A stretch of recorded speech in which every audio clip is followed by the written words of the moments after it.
I'm Daniel Mathis. I'm a Norwich supporter.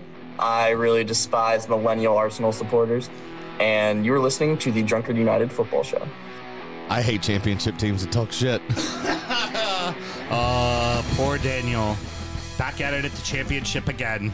Yeah. Instead of back at it with the white fans. I got it. Yep. Yeah. Damn, Daniel. The old parachute payments. Yep. The classic yo-yo team. Let's start the show. Born in the land of Bowie, Maryland. Bred to be a fan of fucking Everton. Punch you in the eye and drink your rye. Sam Houston. Sam Houston? Arsenal fans have another Sam. AKA the fucking Gooner Graham. Snub of my lord. Looks great in shorts. Sam Graham, hey. Sam Graham. Fucking United!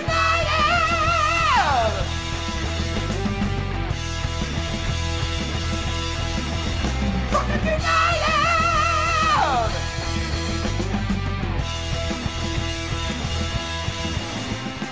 Hello and welcome to the Drunkard United Football Show, a completely biased recap of the English Premier League as told by two common American schmucks. That's us. I am your host, Sam Houston, and across the way from me earlier today with the CR7 hairdo with no product. It'll come back. Or as I also like to call them, if hairdos were hard seltzers. Fuck off. Mr. Samuel Graham.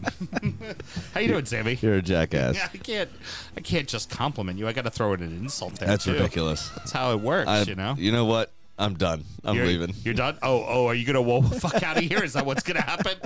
Don't forget your keys. Or my phone. Yeah. Whoa, fuck, and walk out the door. Yeah, exactly. Oh, damn it. Oh, my goodness. Well, we're going to have to make sure that's turned up. Oh, that's because you were doing it as you were fit fading the music. but don't worry. Oh, fuck. I have it nice and loud. I love the fact you can hear the door coming through. Like It came in hot, man. It scared the shit out of me. I'm not ashamed of that. I love it. It's so fucking brilliant. It happens. What are you going to do? We're recording at the DU Public House, just outside the nation's capital. You can check us out on all podcast platforms. Please be sure to rate, subscribe, review, and share with a footballing friend. Should you want to chat with us, there is many ways that you can. Mr. Graham, tell the good people how they can get in touch. Absolutely. It is at DU Football Show on all the social medias and dufootballshow@gmail.com to get in touch via email. Excellent. And thank you to everybody who took the time to vote for us for the Maryland Podcast Awards. Yes, really appreciate that. We'll find out on May the 14th how we did. It'll be a good birthday for me on the 17th or a shitty birthday for me on the 17th. Well, hopefully your fragile little ego is okay and you get the most votes for best podcast host is what we hope for. You know? I'm going to win. Sam and myself both work in the wine and spirit industry and both have a deep, passionate love for all things distilled spirits. So as the red-blooded Americans we are, we vow to have a drink in our hand throughout this show and every single show. We are on to number 2, and fuck me, is this a good glass of whiskey? Yes, it is. Right off the jump, big shout to our boy Ken. This bottle didn't exist when the list came out. It was already sold out. So Ken had a second bottle and graciously donated this one to us. Yes, so, thank you so much, buddy. Big shout out. And of course, we all know Ken from his lovely daughter, Maddie, who is... This show would be better with less F words. She's very wrong in her thought process, but... I mean, I'll fucking give it a try, all right? well, then tell us about the fucking whiskey, Sammy. All right, so fucking number 2. This is the Maker's Mark Wood Finishing Series 2021 release, FAE-01. This comes to you at 110.3 proof. Yep, I did the math right. Should have ran you about $60 when it came out, but of course, again, a limited release, it probably was a little bit more than that. That was suggested retail price. I think they're on FAA 5 now. 4, something like that, yeah. 4 or 5. Right around there. The panel at Whiskey Advocate rated it a 93. It is a straight bourbon whiskey. And your blurb this week comes to you from Jeffrey Lindemuth. Okay. Maker's Mark has resisted the rampant experimentation that defines some distilleries, but they appear to be making up for lost time with 2 2021 releases in their wood finishing series, which started in 2019. This release is enhanced by an American oak stave that has been toasted on only one side, then added to the barrel. This innovation amps up the oak influence without going overboard. Fresh sawn oak, earthiness, leather, and iced tea are balanced by caramel apple, toffee, and baking spice. A flavor-packed, oak-driven bourbon that wears its proof well. And I would have to agree. It is Very good. fucking tastic. And Ken and I were enjoying a few whiskeys on Wednesday over his birthday. So happy belated to you, good sir. We got to have the Joseph Magnus cigar malt, which is Armagnac finished. Yep. And seeing that it was his birthday and seeing that we were drinking something Armagnac finished, yours truly brought the Whistle Pig 4 Black Prince for him to have a glass of that, which he had never had the opportunity to have before. Black Prince is excellent. And as we were sitting there, that's the one that won best whiskey in the world for one Mr. Pickerel. Yep. As we were sitting there talking about the list and everything, he said to me very emphatically, he goes, there's a reason why I was so bullish against the Larceny Wheater being the number one whiskey last year, because this is what a Wheater should taste like. It was his exact phrase of it. He said, this deserves to be number one.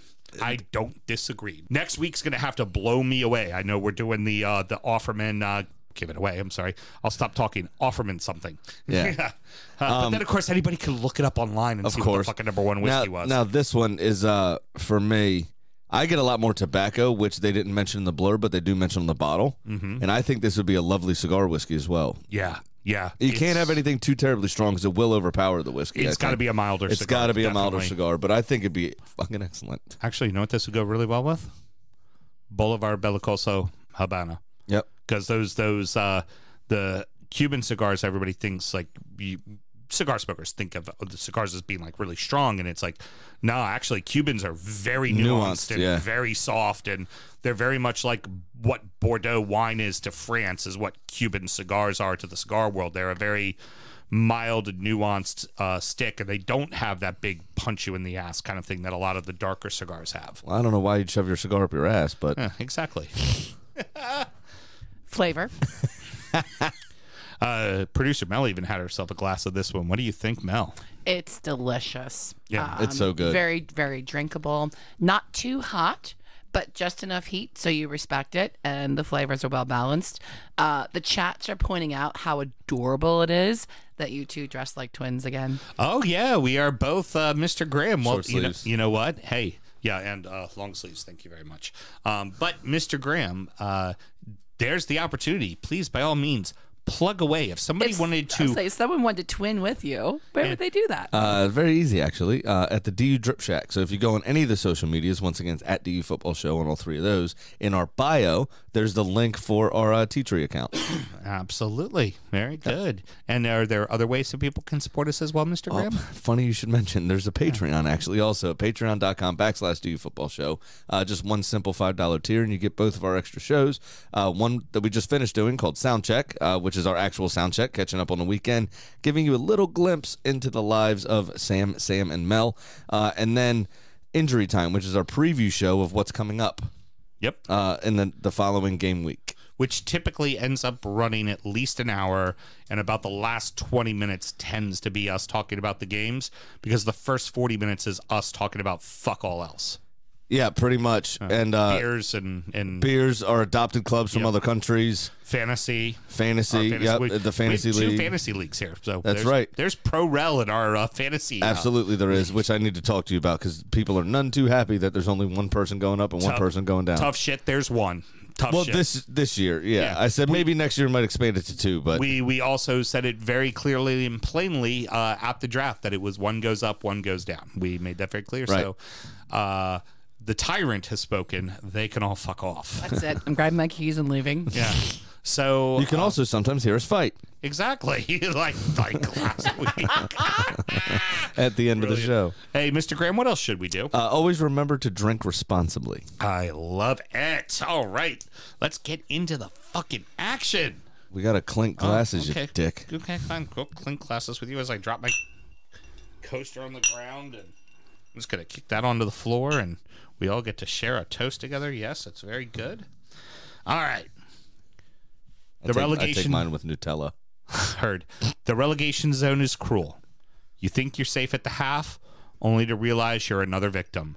One spot from demotion has already been claimed, and as there are 4 clubs desperately trying to survive the last 2 spots. Well, survive from the last 2 spots. Burnley 2, Watford 1, Aston Villa 2, Norwich 0, Everton 1, Chelsea 0. Watford start lively, get a lead, but could not find the second goal. But it ended up being an own goal, so they didn't even score it, which is kind of problematic for them. Obviously, they Emmanuel Dennis started the season in a fucking blaze of glory, and then has tailed off. I mean, he kind of almost pulled a Richarlison, to be honest, where he starts off 7, 8, 9 goals in the first 12 games, and then falls off a cliff for about 15, and then you don't hear from him again. Yeah.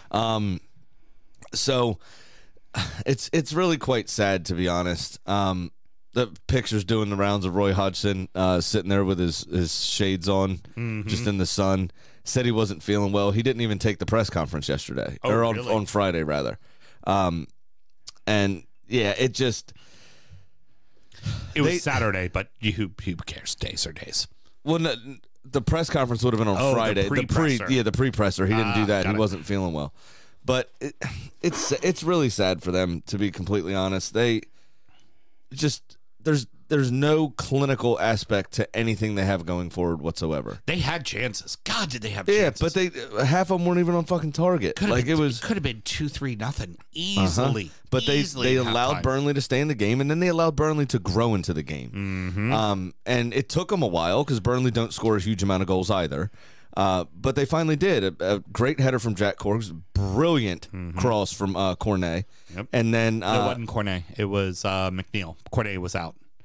But it was Cornet that passed that ball. Cornet's out. He's on my fantasy team, so I know he was injured. Okay. It was McNeil. Okay. No biggie. And then Josh Brownhill getting the winner 3 minutes later. I mean, when it falls apart for Watford, it falls apart in a very spectacular way. He was in the 65th minute. You could tell Watford had then gone to, all right, we're just going to try to... We got to hold on. Yeah. We're going to try to keep them out. And the problem is that they have not conceded a goal at home this entire season. Right. So to go at 1-0 and go, we're going to keep them out of the net this time, well, you haven't so far. Right. Well, they're also... You're not going to. You can tell...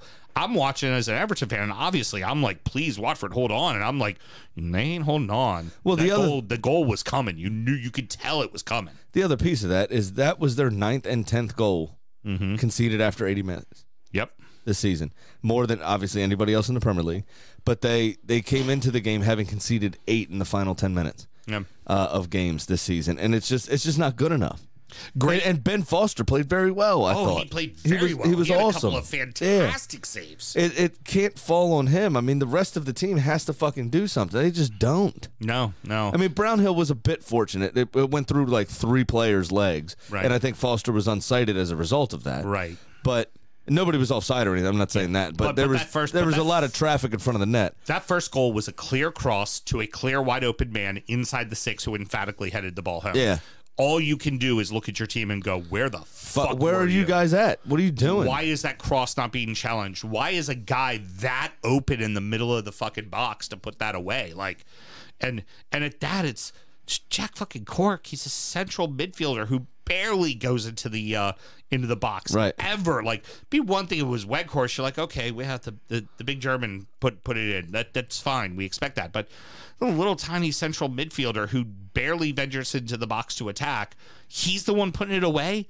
You mean to tell me that's just a complete breakdown, not covering the back end of the field. I also think that's symptomatic of teams will feel encouraged no matter what the score is. Mm-hmm. When that clock starts ticking about 75 minutes, like, hey, we can get something here still. Yeah. Keep pushing. And conversely, it's very different when you then take a look at the Everton match, which we will in a few moments, but a team that can hold off a team and a team that can't hold off a team. A big difference. Yeah.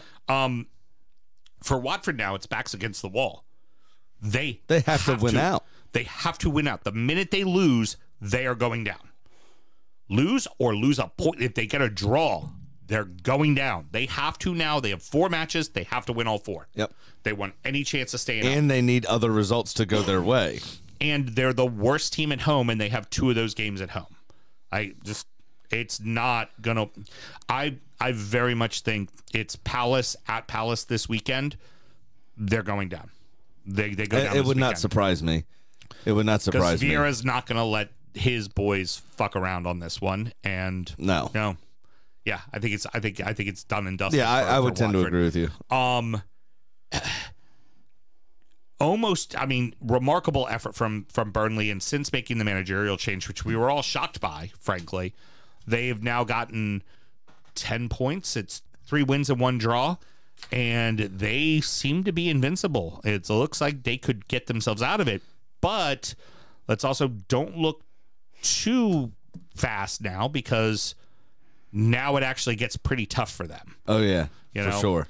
It definitely does. There's still a lot of work to do. Mm-hmm. I'd say the same thing with Leeds. Yeah, there's still a lot of work to do, but you all have now the onus is in your hands after your result. Right, exactly. And you have to go to Watford again, as you say, who have the worst home record in the Premier League, and we have the worst away record. So something's got to give. Yeah, something has to give. Honestly, well, no, it doesn't. You could draw. Well, what you hope for is for what you hope for Everton is that this weekend Palace beats Watford, Watford's out, and then you play Watford and they don't care.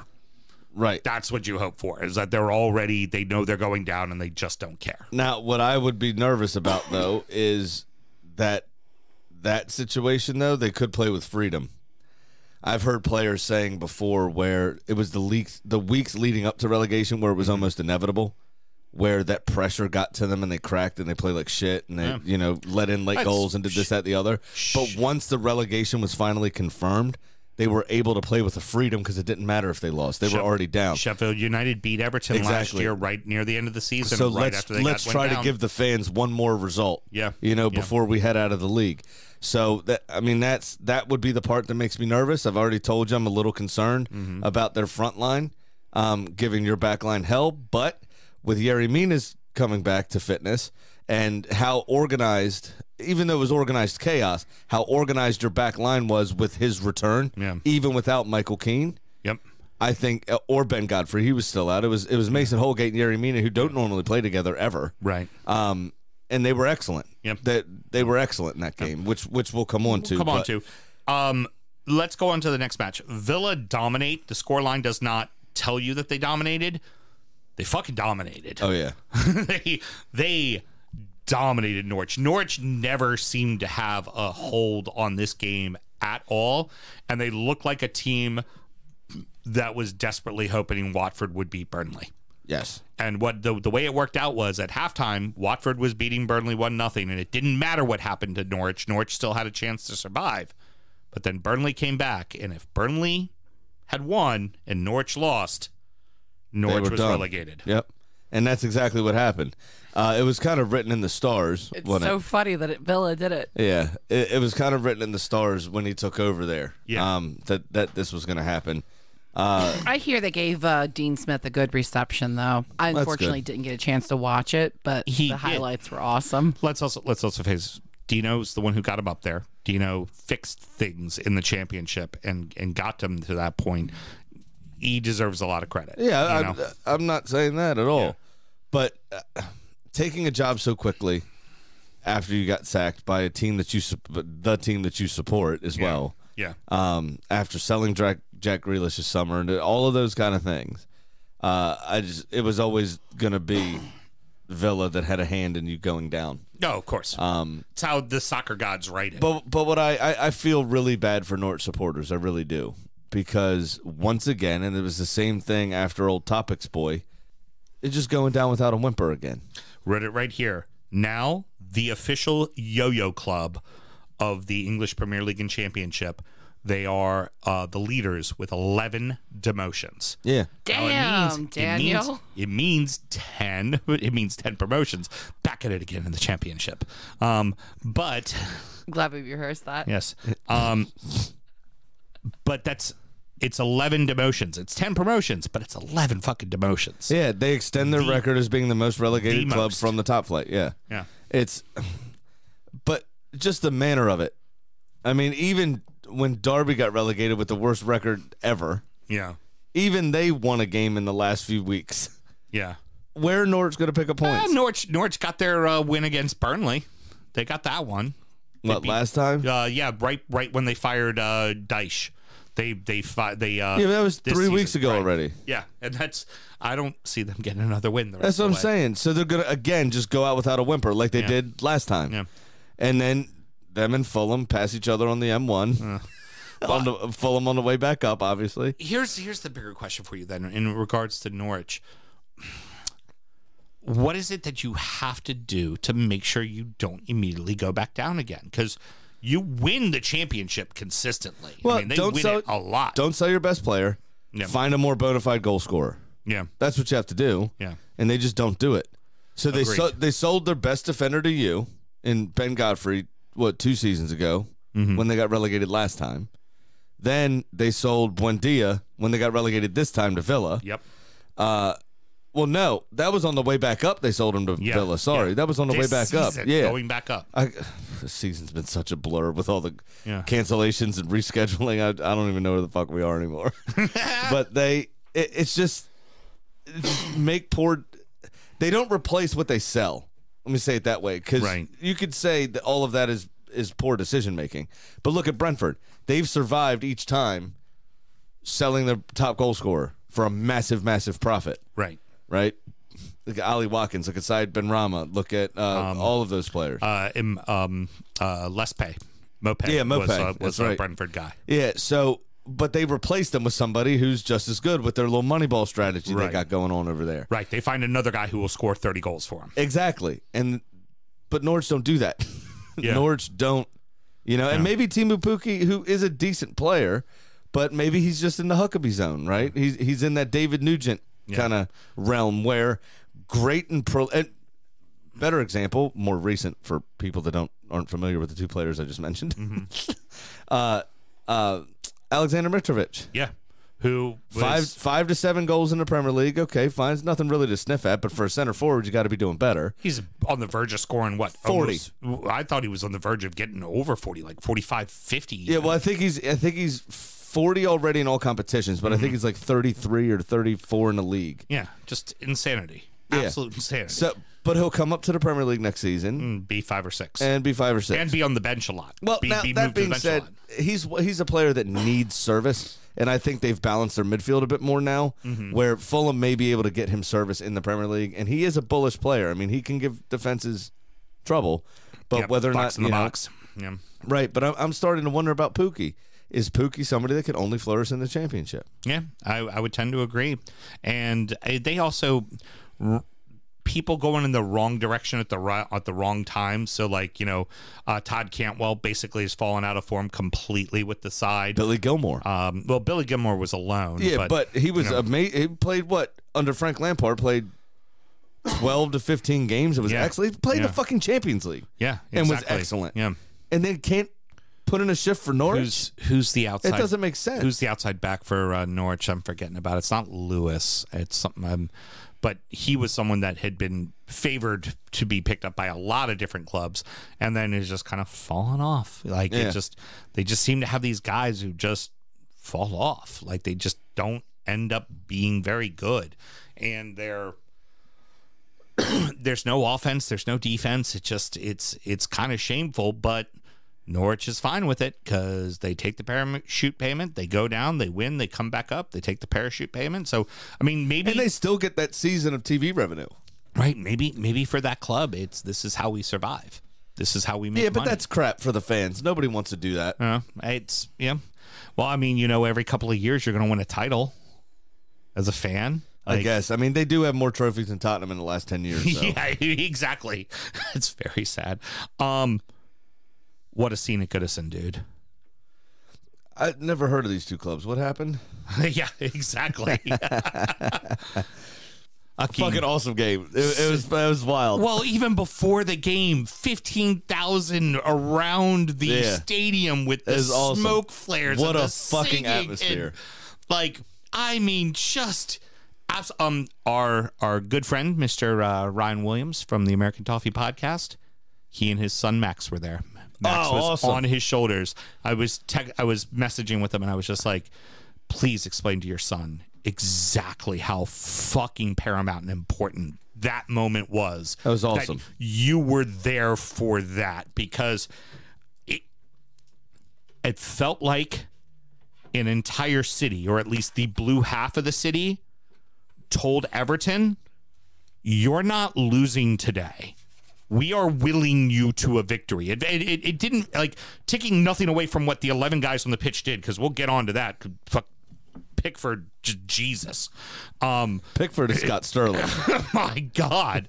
But it was just this entity that is Everton Football Club, the family that is Everton Football Club, just went, no, Chelsea, fuck you. You have nothing to say here. Well, we are willing our team to win. And it just felt like, Robbie Earle said it best on NBC. He was like, Chelsea played 40,000 people plus the 11 that were on the pitch. Yeah, exactly. They played 40,000, 11 people. Yeah. You're right. The other thing I would say too is the support never wavered throughout the game. I was listening to one of the other podcasts that we check out from time to time, and some of their pundits were saying how atrocious Everton's pass success rate was in the second half, and it was. They gave the ball away a fuckload. Crazy. But the support never stopped. You usually get some hisses, you get some boos, like, "Hey, keep the fucking ball and relieve the pressure from it." There was, "All right, come on, let's go again. Let's get back at it. Stay together, stay focused, stay organized." I believe the primary commentator of the match had referred to Goodison as a moody stadium, or as a mood stadium. Like, you can tell the mood, good or bad. If you're playing in that stadium, you know what, like I told you when I was there for the Martinez era, when Arsenal beat us 2-0. And Alexis Sanchez took a load off over in the corner. And it was Alex Iwobi who scored the first goal. How the fans were just groaning every time there was a ball passed too long, and you could see it on the players' faces. Like, I remember a ball going over Seamus Coleman's head that he was running down the sideline, and it went past and went out of bounds, and you could just hear the whole place groan, and you could see his shoulders just go. Is that when the 10-year-old yelled the C word? That was when Alexis Sanchez tried to dive in the box, and he said, "Get up, princess. Did you hurt your fucking..." Yes, nice. That's exactly what he asked him, and many agreed. Alexis Sanchez had hurt it. Clearly, it was bruised. Don't joke. That hurts. Oh, well, I can imagine it does. Into the match itself. That hurts. Are you sure? Let's not test that theory. Let's just agree it hurts all around. No, they get to claim the most natural pain possible. Right. I'm gonna stand up for us at number 2. Okay. Fuck that. All right. You know what? You won me over. Yes. Yes. We're taking our rightful place.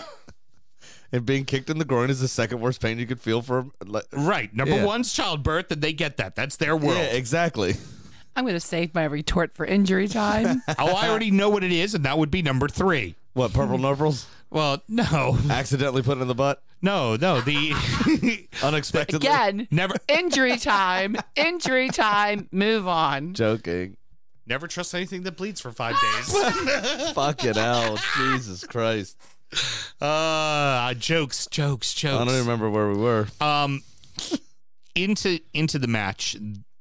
Within 2 minutes of the match going on, and you hinted at this before with the positive return of Yerry Mina. Yeah. Yerry Mina was clearly, he had crawled inside Kai Havertz's ear, laid down, and took a nap, because he was in his head from the second minute to the 10th minute, because they decided to add the 90-10th. add all that famous 90-10th minute. Exactly, which would be 100. But he was in his dome. Oh yeah, I mean, in his dome. Yeah, it was insane how, and I mean, that's the caniness, number 1, of a South American footballer in general. Mm-hmm. Number 2, of an experienced South American footballer. Knew just enough to not get the card. And number 3, he certainly deserved a card. He deserved a card. Yeah, a very young, relatively inexperienced, kind of privileged footballer that doesn't know how to deal with those things. And you're right. I mean, Yerry Mina was like a homeless guy that found an empty tent. Yep. So I'm crawling in here.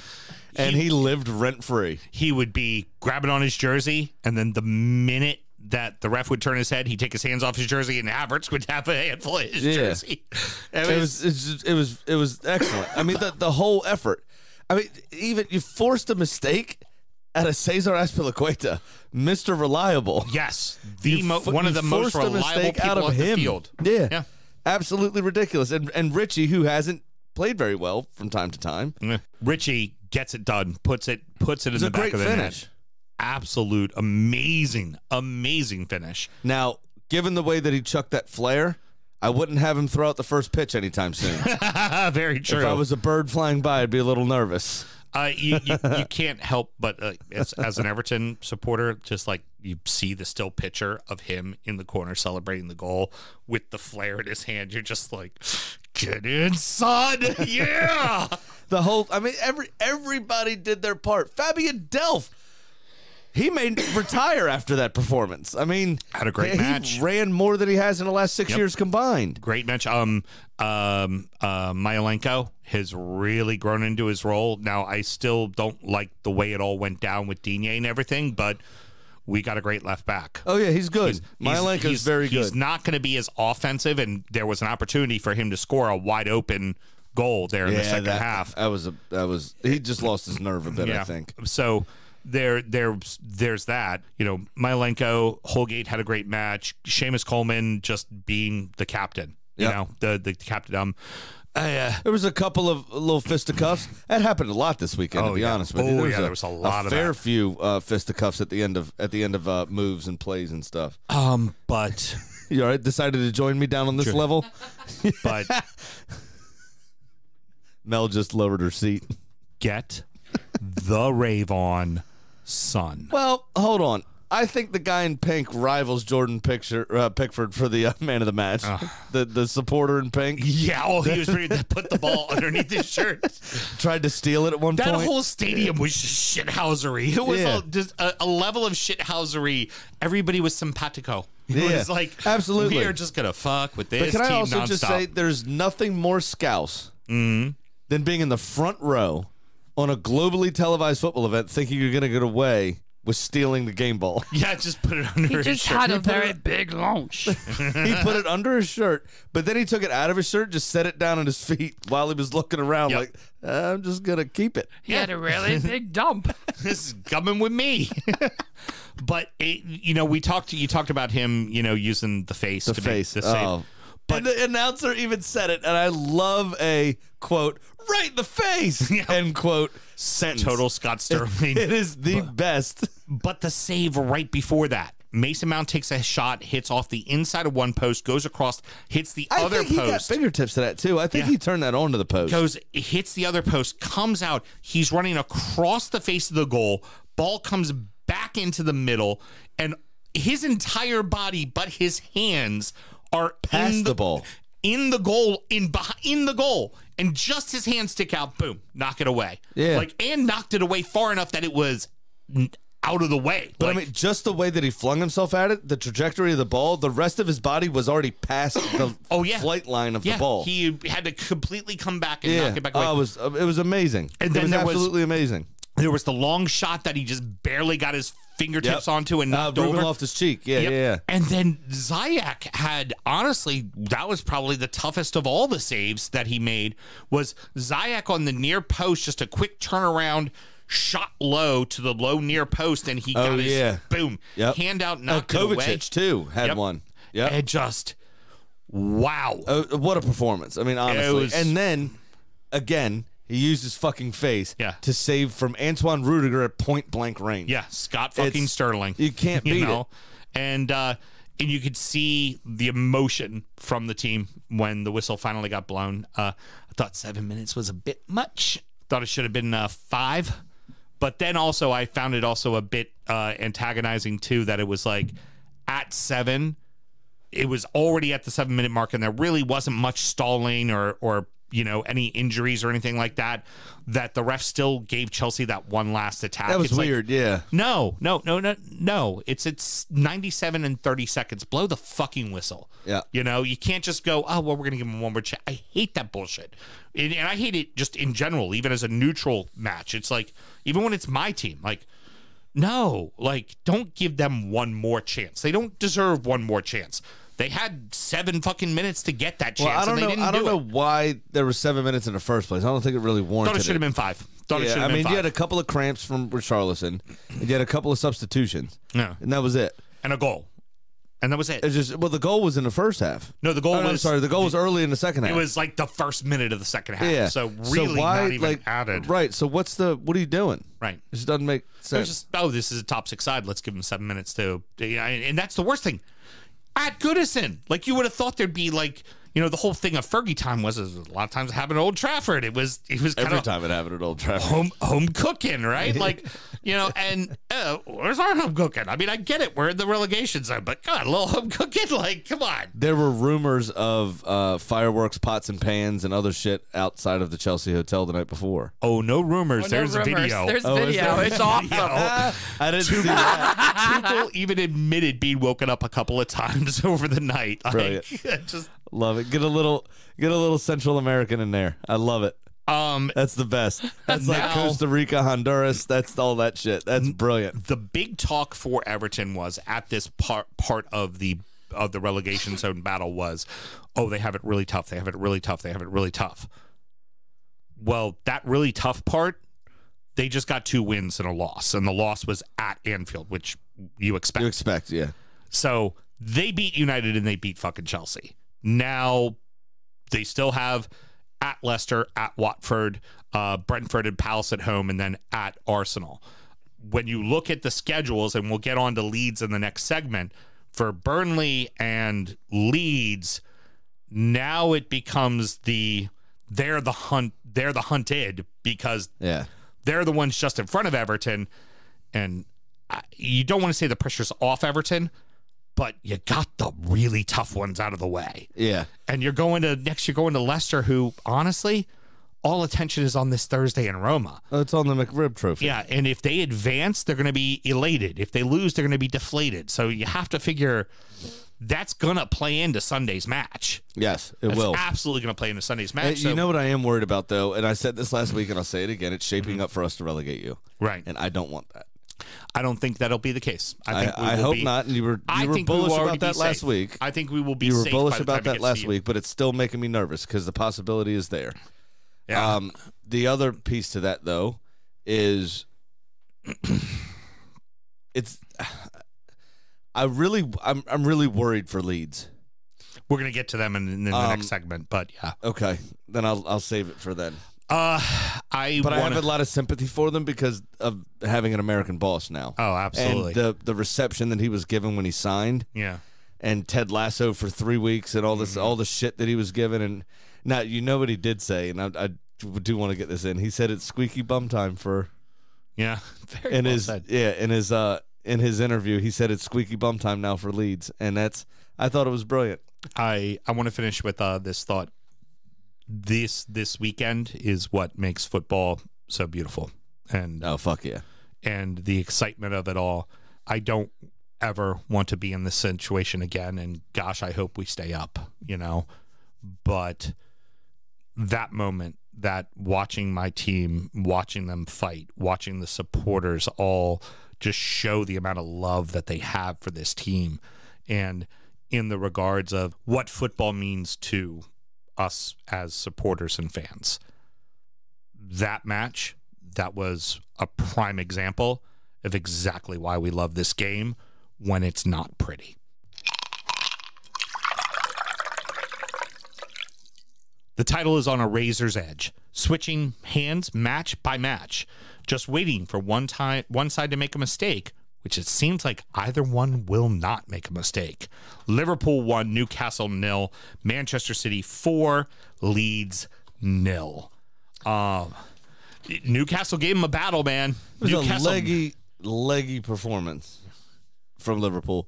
The other thing I will say, though, too, is Newcastle kind of were the architects of their own demise in that they couldn't stay on side Yeah. half the fucking time. Yeah.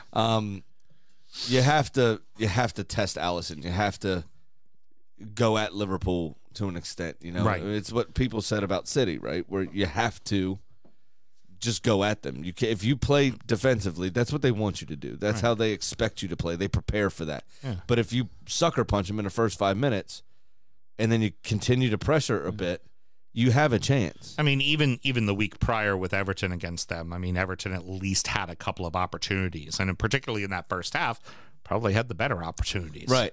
So it's just Liverpool did look a little leggy, even though they were the ones that were a little bit more comfortable coming out of their Champions League game, being 2-0 up on Villarreal. Right. Where City was only 3-2 up. 4-3. 4-3, sorry. Only that razor edge 1-goal margin going away from home in the second leg against To Madrid. To Madrid, exactly. And Madrid just having wrapped up the title now. Mm-hmm. This is the only thing they have to play for. City's not done. Yeah. But so ultimately the cream rose to the top, and they're lucky it did, in my opinion, in both of these matches. Because I think Leeds, I think it was much of the same. Leeds gave City hell in that first half. Now, again, ultimately the cream rose to the top, and City do have a lot of flair there, right? So they were able to get a much more comfortable 4-0 win in the end. But ultimately, I think Liverpool's result was pretty comfortable anyway. Yeah. Even though they couldn't find the second goal to save their lives. Great little piece by Naby Keita to score the goal. Oh, great feat. I will say, I do not think that was a foul on Fabian Schär that the ref waved play on to that ultimately led to Keita getting in the box and scoring. Schär had kind of gone down around the 35-yard mark on a 50-50 tackle, and honestly, I thought Schär oversold it.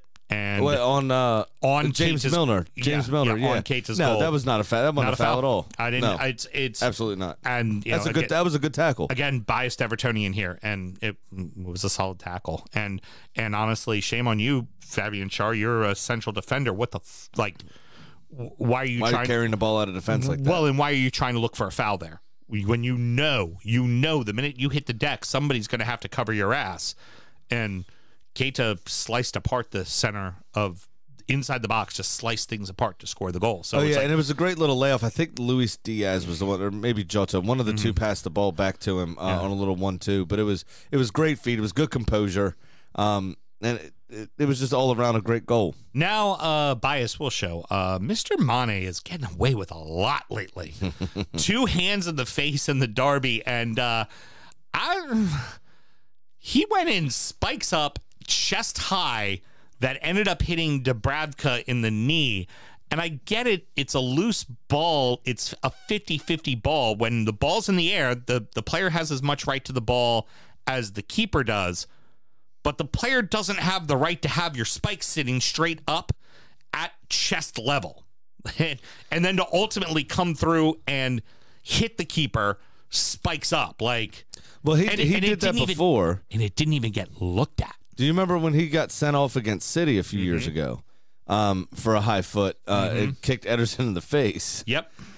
Same sort of scenario. Obviously didn't make contact with what's his name's face. Right. But it was high, and it probably should have been called. It was a 50-50 ball. Minimum should have seen a yellow for it. Right. In my opinion, but didn't. Yeah, nothing. Nothing. It was just again, the eye in the sky sees what it wants to see a lot of times.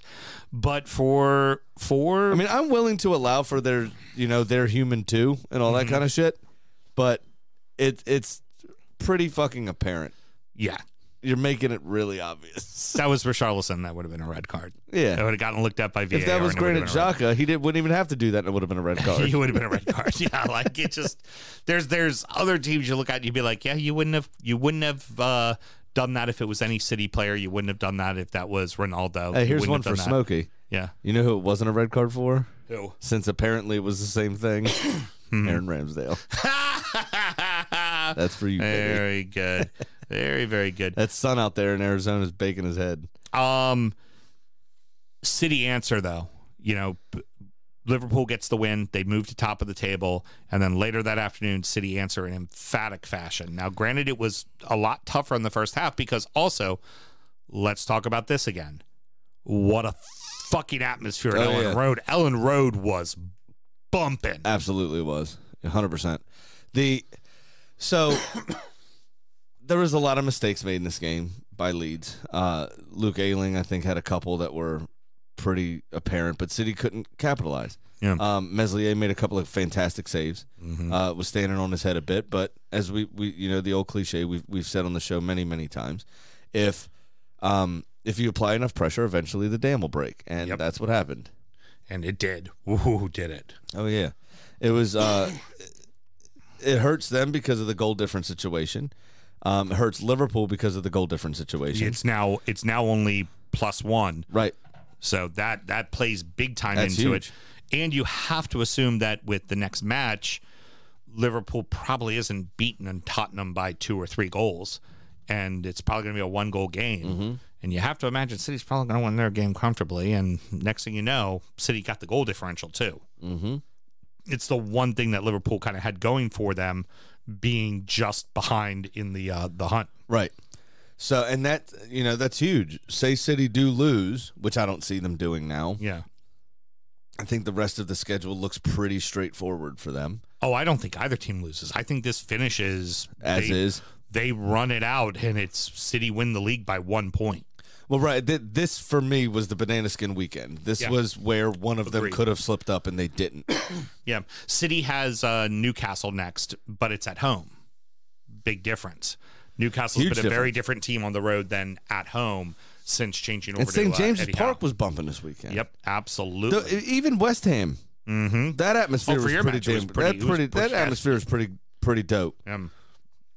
Now, the big problem, Leeds now, when you thought they had finally gotten themselves out when they beat Watford, you were like, okay, they're going to be okay. They're going to be okay. Don't look so fast. They are now tied with Burnley on points. They are 2 points ahead of Everton, and Everton has a +10 better goal differential and an easier run-in than Leeds do. Yep. Because Leeds' next match, Arsenal, who's trying to get into Champions League. It really is worrisome for Leeds at the moment. Oh, absolutely. And I feel for them with Jesse Marsh being in charge, as I said, with all the Ted Lasso talk when he first signed on and everything else. And, full bias apparent. We want to see Americans do well in England because we're still looked at as being so football naive that people don't give us any credit for having knowledge or paying attention or being a supporter or any. So when an American goes over there, you want them to do well. Now, you wonder if for the third year in a row there's going to be a sophomore slump. Right. Because Also, yeah. 3 years in a row. The only time there hasn't been a sophomore slump recently was Villa when they actually were able to survive. Yeah, and Wolves. And Wolves. Yeah. But So- most of the time there's a sophomore slump. Like when we do our preview next year, both of us will probably be like, well, let's see what Brentford does this year. Right. You know? Yeah, 100%. I think they're better equipped than a lot of these clubs to deal with it. Yeah, of course. Whether or not they do is a different story. Right. How do the players handle that all? But Right. But for Leeds, this is a bad run in. Yep. And it's also out of their hands too, because ultimately, Well, it's out of Burnley hands. If you win out, you're safe. yeah, Everton And got the game in hand. They have to battle it out with each other. Right. So and there's also a fourth team that I want to talk about, but we'll mention them in Oso. But yeah, it's not looking good for Leeds right now. And honestly, I mean, if you told me, gun to my head, which one of those three is going down, Say Leeds. I think it's Leeds. Yeah.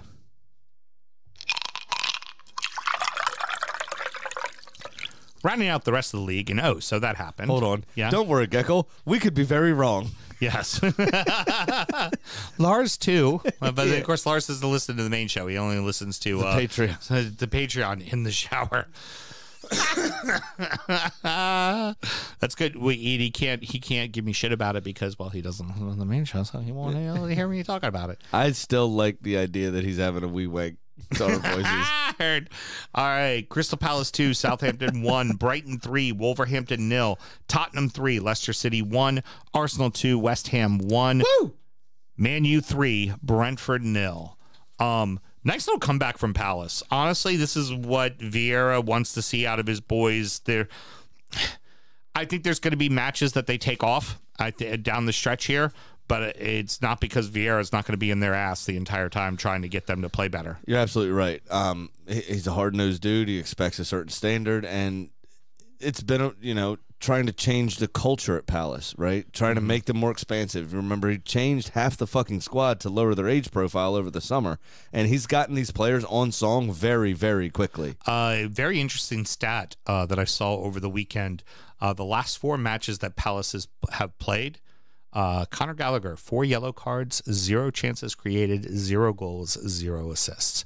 And they've been slipping. So Conor Gallagher goes, as so Palace goes currently right now. Yeah, well, he's back to Chelsea in the summer. It's so very true. You got to find somebody else. Time to get Eze back up to health because that boy's got to be back in there to get it done. He did score the first goal, Yep. Yes, he did. which was excellent. Good for him. Did take a deflection on the way, but he won't care, especially after being out for 10 months or whatever, with that horrific injury. So Southampton, they've been hit or miss here or there. They've let teams stick around as they did in this game, and neither team really has a lot to play for. It's just really position. Here's the 4th team that I throw into the hunt. They're at 40 points. Now, technically, we always say kind of 39 is safe because no one has ever gone down with more than 39 points. They're not the teams with 40 points. Brentford, Villa, and Southampton are technically not safe yet, right? If Leeds, Everton, and Burnley all go on runs and all get wins, get a decent amount of wins, Southampton could be snuck back into that more so than Villa or Brentford because Southampton's goal differential is a -17. Yeah, it's bad. So they're right there.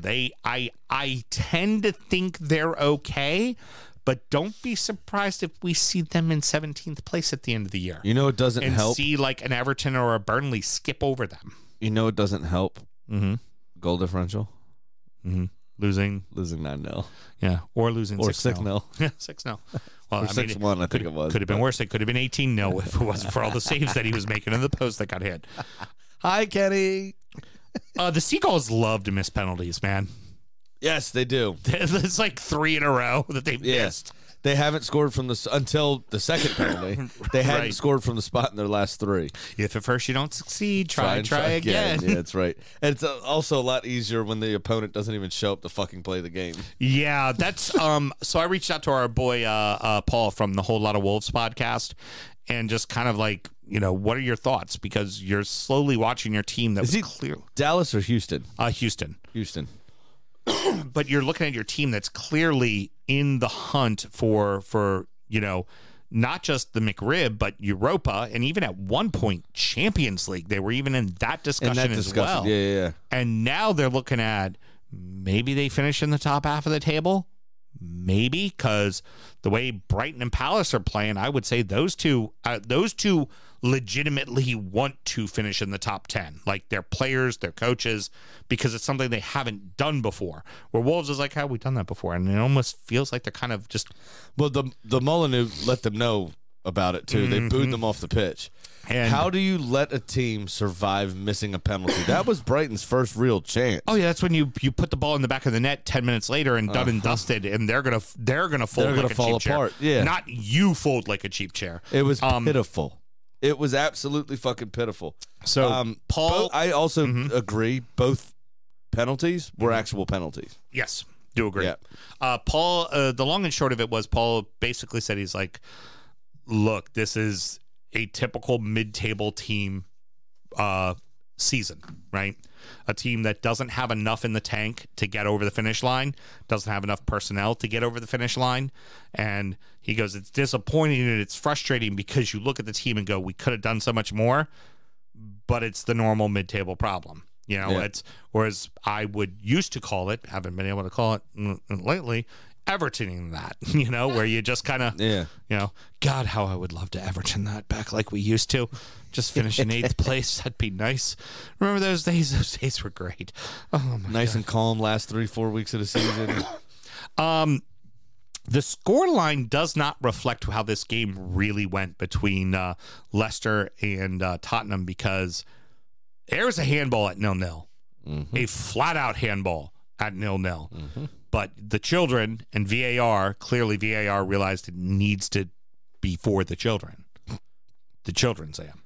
And not notice that Son's arm is completely away from his body and the ball hits directly on his arm. I mean, he looked like he was doing the I'm a Little Teacup song. Yeah. His hand was on his hip, his elbow was out. It was a handball. It's not even up for debate. Like the only handball that's worse was Rodri's against Everton. That's the only handball that was worse because he literally just reached out and smacked it down. But like, I forgot about that. Eye in the sky, man, sees what it wants to see, man. Yeah, I mean, it was also, in my opinion, clear and fucking obvious. But and then it is what it is. And what are you gonna do? Shortly thereafter, Harry Kane gets the goal, makes it 1-0, and then Son gets 2 of his own. Yep, in the second half, his third goal was bloody fucking brilliant. Oh, that was Son's second, the third goal. Yeah, the third goal, the one he put up in the corner. Yeah, that was. But his second goal, well, was it Romero fouled the shit out of a guy in the middle of the pitch. I mean, Manchester City style, like just took him out, legs out, flipped in the air. There was so I heard somebody say, I can't remember which show it was on, but one of the radio shows, that sometimes Sergio Romero doesn't remember that the football is what he's meant to be kicking. Right. Instead he just goes around and kicks people. That was bad, very bad. And now for Leicester, all attention turns to Roma in the McRib Cup, and that's it. They're down, I think, either 2-1 or 1-0. I know it's a goal. I think it's 1-0. I think they're off by a goal, and they travel to Roma, which is against Jose, which is a tall ask. But honestly, also Roma doesn't normally sell out their stadium. It's a massive fucking stadium. They don't normally sell it out. It's sold out for this game. Ooh, bunch of Leicester people going to be there. Could be. So we'll see what happens. Excellent. We'll see what happens. Gunners back and forth, back in the Champions League spot. Yes, great game. I think there's another fair amount of fisticuffs in this one as well. A couple coming together. Yeah, very chippy match. A much changed side for David Moyes though, because obviously he's got an eye on that Europa League semifinal second leg. They're down 2-1. Against Eintracht Frankfurt, and they're traveling to Germany. Yeah, for that second leg. So gave no Souček, Antonio, no Souček. Yeah, gave a lot of guys the match off. Now the nice part is they will have apparently Kurt Zuma. Miracles were performed, and he was fit. Yeah, he played this game. Yep, he played last Thursday. Was his first game back against Frankfurt, and didn't play particularly well. It was okay, but he didn't play particularly well. Well, when you have no center backs, a half injured center back is better than 0 center backs. Well, yeah. But you now have your relatively first choice. Oh, and Diop was fit enough to be on the bench against Arsenal. So now have 3 center backs ready to rock potentially, because in the Europa League, Craig Dawson's not suspended. He was only suspended for this game for that red card. Of course. So they have a decent shot to do something in Germany there, but. You always thought Arsenal was going to get the better here because West Ham are kind of hanging all their eggs. If they win the Europa League, they're in the Champions League next year. So it doesn't matter. Right. You don't have to fight for the Champions League spot. Exactly. Which they'd fell out of a while back anyway. Both of our center backs scored, Rob Holding and Gabriel, which is awesome. There was a fair few chances Eddie Nketiah had that I think he probably could have finished 1 or 2 of them. I think, overall, I think we had the better of the play. But it was a fairly even match. It was kind of back and forth, and it was testy. It's what you would expect from 2 teams in the in those spaces, 4th and 6th place respectively. Yeah, exactly. It's exactly what you would expect. What I did love was Ramsdale's comments after the game in an interview with Rob Holding that they did, and Rob Holding was asked about his goals, his first Premier League goal. He scored a couple in the Carabao Cup and a couple others, and he said, "Oh, Rob, you almost looked surprised. On the look on your face was almost a look of surprise rather than joy." And he goes, "Yeah, it's da da da da, whatever." Says what he says, and then Aaron Ramsdale goes, "Oh yeah, the interviewer said, "Oh, that was your first goal in the Premier League, first goal in the league at all." Da da. And Ramsdale goes, "It took him 6 years and a new hairline." Fabulous. Fucked up. For Arsenal now, it really comes down to it's Beat Tottenham on the 12th. it's beat Tottenham. That's it. It's not this week, but the following week. It's a week from Thursday. It's beat Tottenham. That's it. Yep. Beat Tottenham.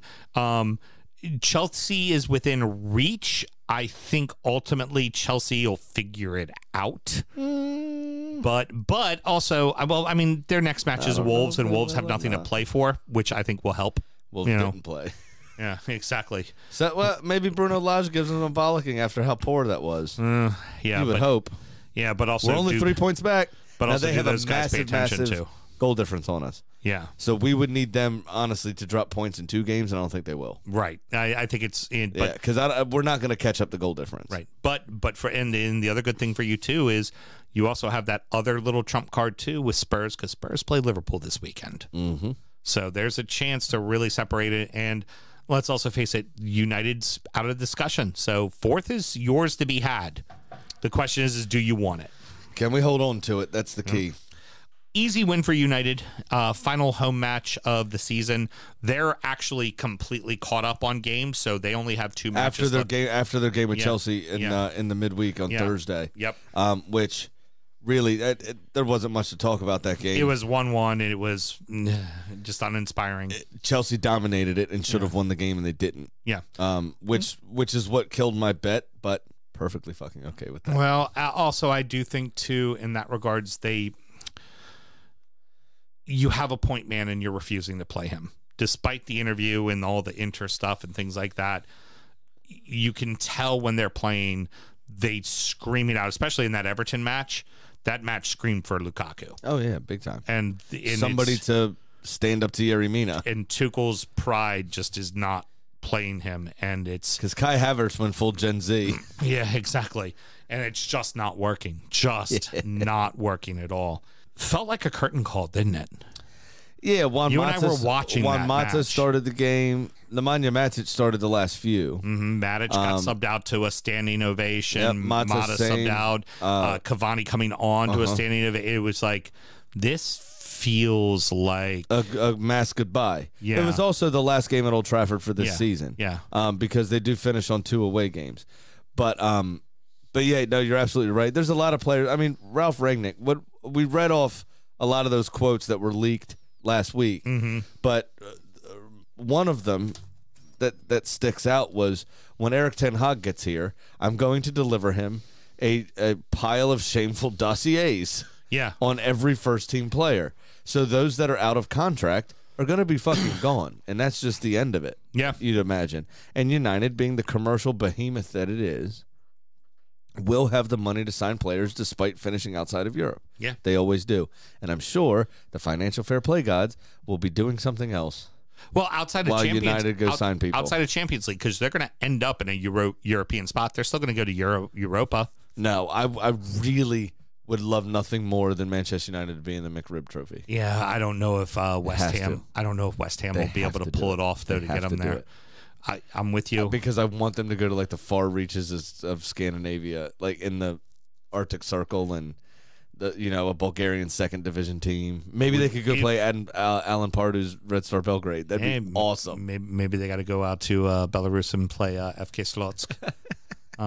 But it will be brilliant knowing that if they're playing in the McRib Trophy, that Jose Mourinho potentially won it first. Sure money. Okay, sure money. Hasn't been so sure lately. Oh, it's been sure for me. I lost again. I'm now down $216, but I'm perfectly fine with that loss, as I said, which is exactly what my cup of losers says. Happy to lose this one. Perfectly fine. So there, that goes in the Dort Spirect cup of losers. My God, he just cannot stop moving and wiggling over there. Well, he's doing it for a particular reason, Mel, because he thinks that I'm like Kai Havertz, and I'm not. I don't give a fuck. Okay, he's doing the old footsteps. Is that what that was? Because he's getting closer to to me. Yeah. I thought it was the slowest drum roll ever. So I'll get into what I'm doing here shortly. But Sam, since you seem to be so excited and getting close to me, I can hear you in the background. What is it there that you've got going on? Just like in golf. Only one time were you able to hold me off, but typically when I start to make that comeback, choose your words wisely. To make that comeback, you start to hear them footsteps and you get real nervous real quick. And by the way, you have kind of a Kai Havertz poofy hair thing going on as it is anyways. Oh, yeah. Ray in the chats is obsessed with your hair. Brilliant. All right, go. I hit my bet, and I am now down only $395, which is a hair over 100 behind you. Big Sam's Lock of the Week. 24.3243224% of the time. Works 100% of the time, Mr. Graham. All right. And it's been working a lot lately. And just to fuck with you, I took your club this week. All right. Don't have to feed a couple losers. Well, because I didn't fucking lose. Not worried about it.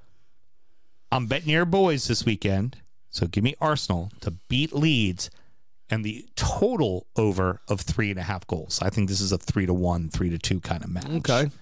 And that will give me $210, and I will pass you by because you will clearly fucking lose. Well, not true, but let's that's enough out of you, I think. Let's see what's the old Patty boy up to.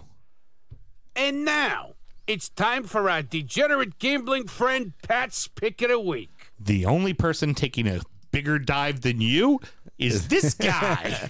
Pat, what's up, dude? Holy shit, man. 0 for 10, man. 0 for 10. You're just, you know, at some point when you're high, don't just keep betting like, I'm just going to do an 8-game bet this weekend. No, maybe just go, I got money in my pocket. Maybe I should fuck off and bet 1 game. Yeah. No shit. Oh, my God.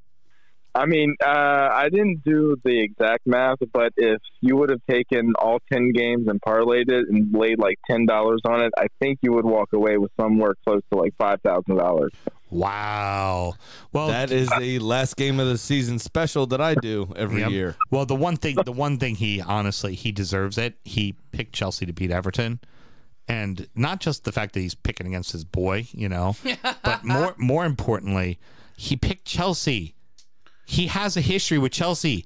Chelsea fucks him constantly. That's true. Chelsea always fucks you, Pat. Why do you pick Chelsea? Well, I mean, but that was already dead after Wolverhampton lost on Saturday. So it was just like, well, just go ahead and, you know, twist the knife in the side, you know, you know, have the second part of my parlay free, which was the huge, I mean, well, not a huge favor. I think they were minus 170 or something like that. Still a decent favorite. That's on the road, too. That was in Everton's building to be minus 170. I argue by him picking Chelsea, he helped you.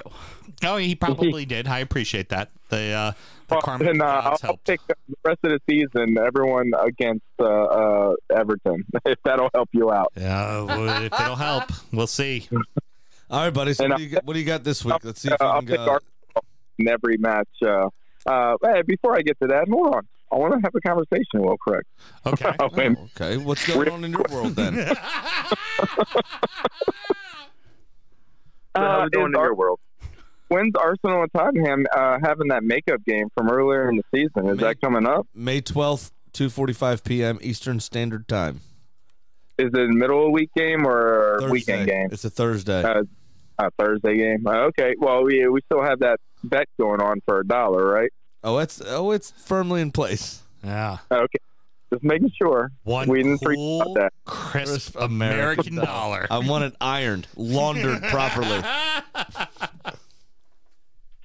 All right. Well, so I mean, I really have nothing prepared. I played golf all day and then, and so. Well, and you also told Mel you were going to get more beer, and hence why we hear you on the road. No. I'm in my back porch right now. I just mowed the lawn and drinking the beer afterwards. Yeah, a couple.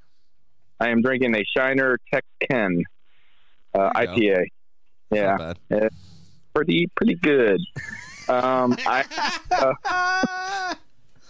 right. So what's your bet this week? How much are you down now? And what's your bet this week? I mean, I only bet 100, so I think I'm like still up like 400.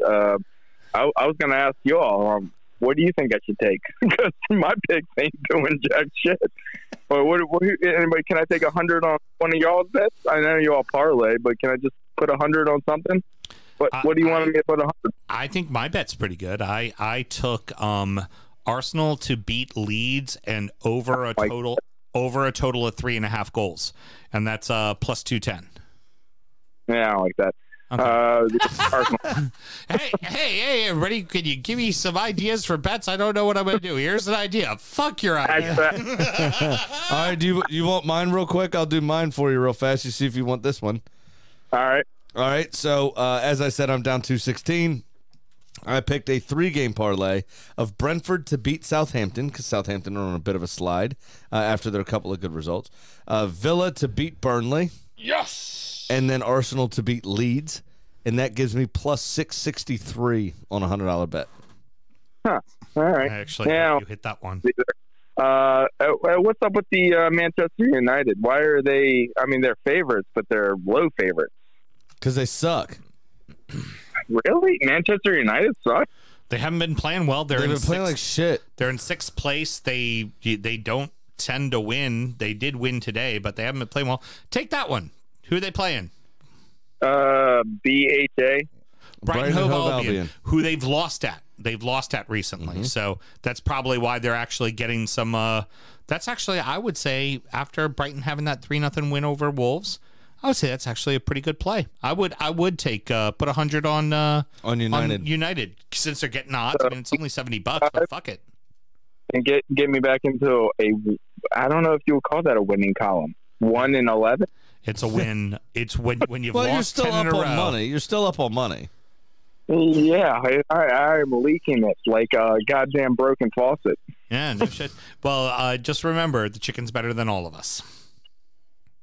Oh, is it still better than me? Yeah. I've been so good throughout the season. Chicken's 18 and 12. God damn it! Sorry, Russ. Yeah. All right, bro. All right. I'll put 100 to win 155 on Manchester United. I'm happy with that. All right. Well, that's pretty good. Yeah. All right, buddy. All right. Well, I guess our conversation's done now. Yes, it is. Thank you very much. Isolate that! Please isolate that! Clip it. Fucking clip it. Oh, Pat, I love you so much. You're the fucking best. God damn it. Mel, hang up on him, will you? Fucking hell. I can't even make a joke.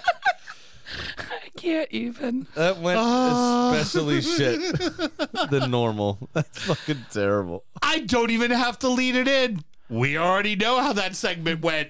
Thank God we got a fucking chicken. Such a new low. It's your segment. Well, Kitty, like Sam says, sits at 18 and 12, and it would appear you'd be all better off if you vet. Let me try this again. It would appear she would be better all of you yet again. Better. Oh, I didn't put in the word then. Sorry, yeah, bad English. Bad English. Okay, very good. And it's also then, not then. Continuing the shit episode segment, Kitty was very aware. Shit on the whole episode.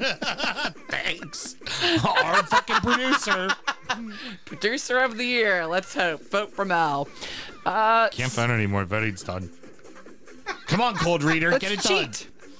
Yada, yada, yada. Now, Kitty was very aware of my incredibly busy weekend. You were a busy girl. And I do appreciate that she hearted a few things on Instagram. Well, that's how she rolls. Good social media presence. She sent me a very brief email as she is currently working with Christian Pulisic's father on his social media platform correctly. Yeah, he kind of put up a tweet about his son really loving playing in London, but not happy about his playing time, and then promptly took it down. So obviously, Kitty knows how to heart things on Instagram. Well, he had that problem at Dortmund as well, by the way. Yeah, so he under knows Tuchel. Yeah, so he knows. So his dad clearly is taking some cues from Kitty there. Yeah. Kitty's been a lot of people's social media managers. So she didn't really get to hang out with the American superstar, but she did mention that, well, she favors Chelsea to beat Wolverhampton.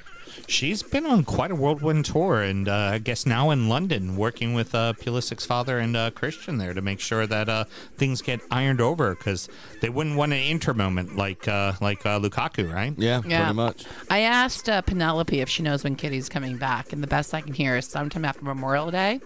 And I hear she's coming home with friends. No shit, gonna be some friends. Very we cool. may have to expand the Chicken Hill. She has requested a guest house. No shit. Well, man, if anybody deserving of a guest house, it would be Kitty. I mean, that's how that girl rolls. Yeah, so I guess expect contractors on her arrival.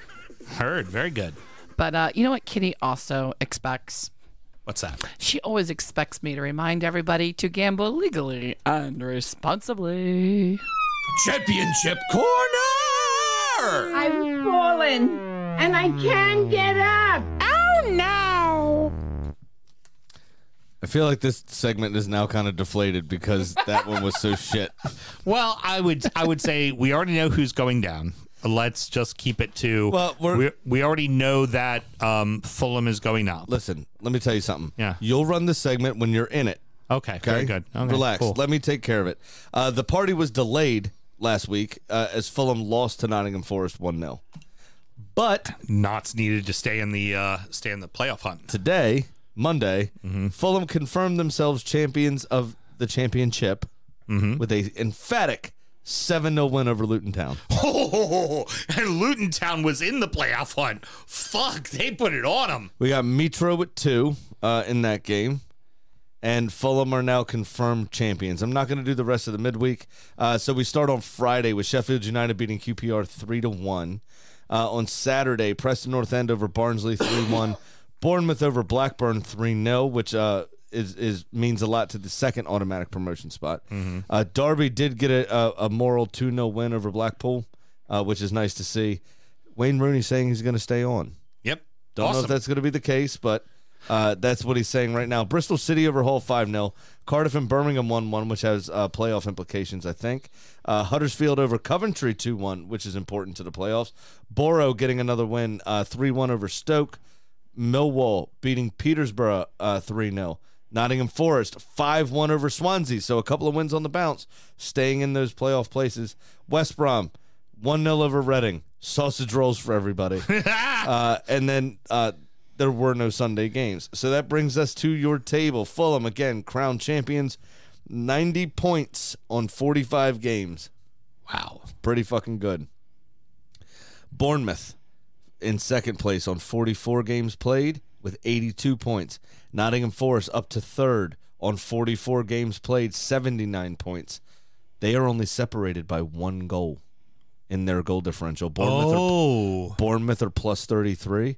Forest are plus 34. So Notts could find themselves getting the automatic promotion in second. Huddersfield dropped down to fourth place. I'm kind of rooting for that. They are tied with Forest on 79 points, but they have played a game more than Forest on 45 games played. They also have a vastly inferior goal difference at only plus 15.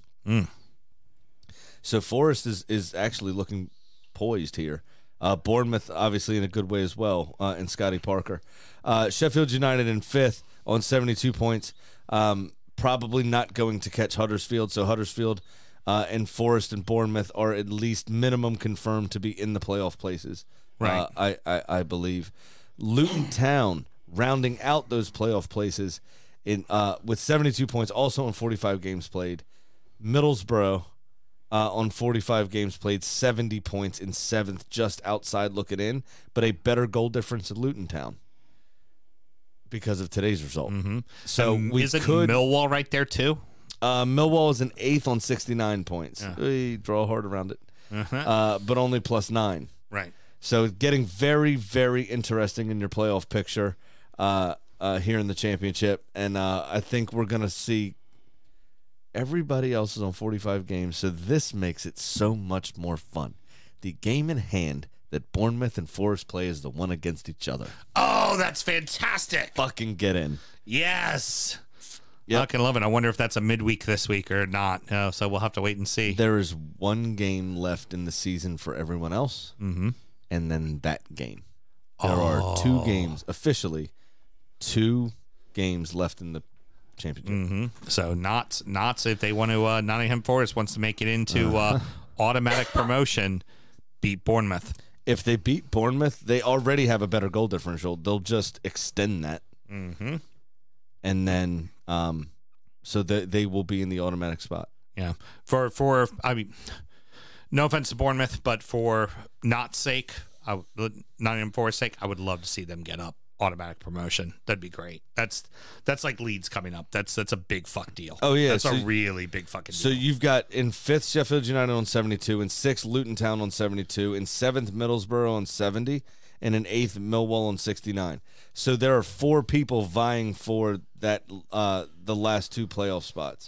So a lot could change there on this last game of the season for those clubs. Be a hell of a note if Luton Town goes out because of that 7-0 loss. Yeah, I would like to see. You know what? Let's do this. Scores. Let's go Tuesday, May 3rd. Okay, tomorrow is Bournemouth Forest, 2 p.m. ESPN Plus. There we go. That'll be on my iPad while I'm working. Yeah, I think I'm going to have to put that in the car while I'm driving. Yeah, definitely. And then Saturday, May 7th is the final day. Everybody plays at the same time? Everyone plays at the same time, and it's all lunchtime kickoff. 7:30 in the morning, you get all of the games. Oh, shit. That might be a early wake up and bounce around on ESPN Plus. Definitely will be an early wake up, bounce around on ESPN Plus. Lovely. I'm supposed to play golf at 10, so I got to get up and be ready anyway. So you'll get up and just start bouncing around? Because I don't have to leave my house till 9, so I'll have to leave with like 10 minutes left. So whatever game is most intriguing to me, brilliant. I'll put on the phone and drive with it in the car on Bluetooth. Brilliant. All right, that's going to wrap it up, boys and girls. Sammy, any parting words? Watch the fucking championship this week. Oh, yeah. Especially tomorrow. Those are my if you have words. ESPN Plus, go watch that match. Yeah. That's going to be a great match because that's a, $100 million match. Like the automatic promotion, you never want to leave it to the playoffs. No. Never. Absolutely not. I can't tell you how many third place teams have not gone up. Correct. It happens a lot. But maybe you want to, because how many playoff winners typically stay in the Premier League their first season? That's true. They do tend to stay up. But you have to get through those 2 games. Mm-hmm. So agreed. The other thing I would say, Pat, DBAC, you call here, be fucking prepared, mate. All right. Stop derailing my fucking segment. Okay. All right. Yeah, I'm sure it's all his fault. Oh, for fuck's sake. Blame the beer. That's it.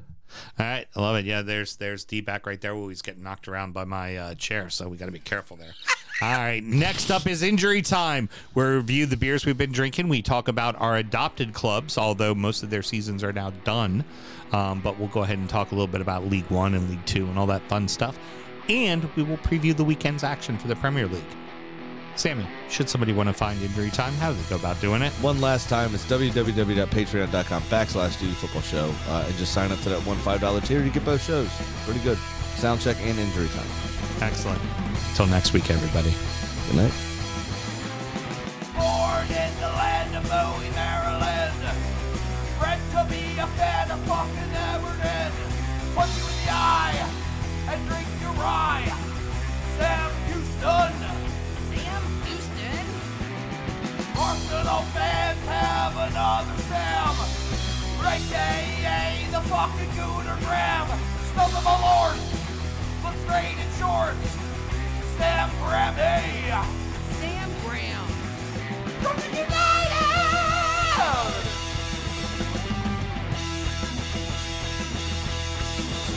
Brooklyn United!